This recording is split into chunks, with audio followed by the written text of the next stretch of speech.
আমি অনিবার্যভাবে তোমার নবুয়াত স্বীকার করছি, কেননা পরিষ্কারভাবেই দেখছি যে তোমার সন্তানের আগমনে ইস্তারের মন্দির ধ্বংস হয়ে গেছে, আমাদের দুর্ভিক্ষও চলে গেছে।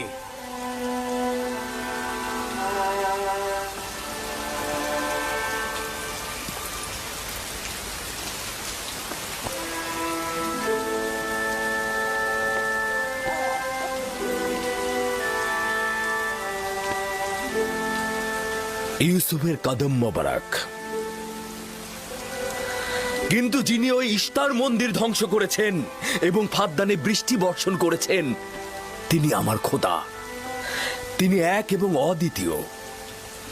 তোমরা কি চাও না তাকে দেখতে?